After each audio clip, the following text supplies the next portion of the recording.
اور جب تم نے کہا کہ موسیٰ ہم سے ایک ہی کھانے پر صبر نہیں ہو سکتا تو اپنے پروردگار سے دعا کیجئے کہ ترکاری اور ککڑی اور گیہوں اور مسور اور پیاز وغیرہ جو نباتات زمین سے اگتی ہیں ہمارے لیے پیدا کر دے۔ انہوں نے کہا کہ عمدہ چیزیں چھوڑ کر ان کے بدلے ناقص چیزیں کیوں چاہتے ہو؟ اگر یہی چیزیں مطلوب ہیں تو کسی شہر میں جا اترو، وہاں جو مانگتے ہو مل جائے گا۔ اور آخر کار ذلت و رسوائی اور محتاجی و بے نوائی ان سے چمٹا دی گئی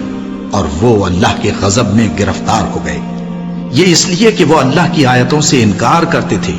اور اس کے نبیوں کو ناحق قتل کر دیتے تھے، یعنی اس لیے کہ نافرمانی کیے جاتے اور حد سے بڑھے جاتے تھے۔ جو لوگ مسلمان ہیں یا یہودی یا عیسائی یا ستارہ پرست، یعنی کوئی شخص کسی قوم و مذہب کا ہو،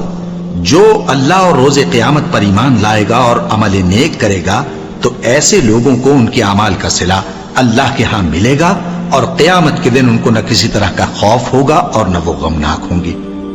اور جب ہم نے تم سے عہد کر لیا اور کوہ طور کو تم پر اٹھا کھڑا کیا اور حکم دیا کہ جو کتاب ہم نے تم کو دی ہے اس کو زور سے پکڑے رہو اور جو اس میں لکھا ہے اسے یاد رکھو تاکہ عذاب سے محفوظ رہو، پھر تم اس کے بعد عہد سے پھر گئے، سو اگر تم پر اللہ کا فضل اور اس کی مہربانی نہ ہوتی تو تم خسارے میں پڑ گئے ہوتے۔ اور تم ان لوگوں کو خوب جانتے ہو جو تم میں سے ہفتے کے دن مچھلی کا شکار کرنے میں حد سے تجاوز کر گئے تھے، تو ہم نے ان سے کہا کہ ذلیل و خوار بندر ہو جاؤ، اور اس قصے کو اس وقت کے لوگوں کے لیے اور جو ان کے بعد آنے والے تھے عبرت اور پرہیزگاروں کے لیے نصیحت بنا دیا۔ اور جب موسیٰ نے اپنی قوم کے لوگوں سے کہا کہ اللہ تم کو حکم دیتا ہے کہ ایک بیل ذبح کرو، وہ بولے کیا تم ہم سے ہنسی کرتے ہو؟ موسیٰ نے کہا کہ میں اللہ کی پناہ مانگتا ہوں کہ نادان بنوں۔ انہوں نے کہا کہ اپنے پروردگار سے التجا کیجئے کہ وہ ہمیں یہ بتائے کہ وہ بیل کس طرح کا ہو۔ موسیٰ نے کہا پروردگار فرماتا ہے کہ وہ بیل نہ تو بوڑھا ہو اور نہ بچڑا بلکہ ان کے درمیان یعنی جوان ہو، سو جیسا تم کو حکم دیا گیا ہے ویسا کرو۔ انہوں نے کہا اپنے پروردگار سے درخواست کیجئے کہ ہم کو یہ بھی بتا دے کہ اس کا رنگ کیسا ہو۔ موسیٰ نے کہا پروردگار فرماتا ہے کہ اس کا رنگ گہرا زرد ہو کہ دیکھنے والوں کے دل کو خوش کر دیتا ہو۔ انہوں نے کہا اب کے پروردگار سے پھر درخواست کیجئے کہ ہم کو بتا دے کہ وہ اور کس کس طرح کا ہو،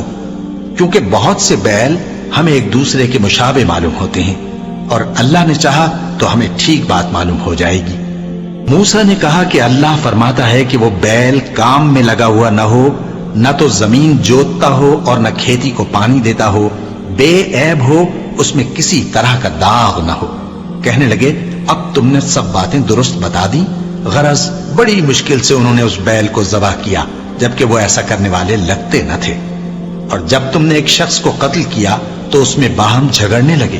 حالانکہ جو بات تم چھپا رہے تھے اللہ اس کو ظاہر کرنے والا تھا۔ چنانچہ ہم نے کہا کہ اس بیل کا کوئی سا ٹکڑا مقتول کو مارو، اس طرح اللہ مردوں کو زندہ کرتا ہے اور تم کو اپنی قدرت کی نشانیاں دکھاتا ہے تاکہ تم سمجھو۔ پھر اس کے بعد تمہارے دل سخت ہو گئے گویا وہ پتھر ہیں یا ان سے بھی زیادہ سخت، اور پتھر تو بعضے ایسے ہوتے ہیں کہ ان میں سے چشمے پھوٹ نکلتے ہیں، اور بعضے ایسے ہوتے ہیں کہ پھٹ جاتے ہیں اور ان میں سے پانی نکلنے لگتا ہے، اور بعضے ایسے ہوتے ہیں کہ اللہ کے خوف سے گر پڑتے ہیں، اور اللہ تمہارے کرتوتوں سے بے خبر نہیں۔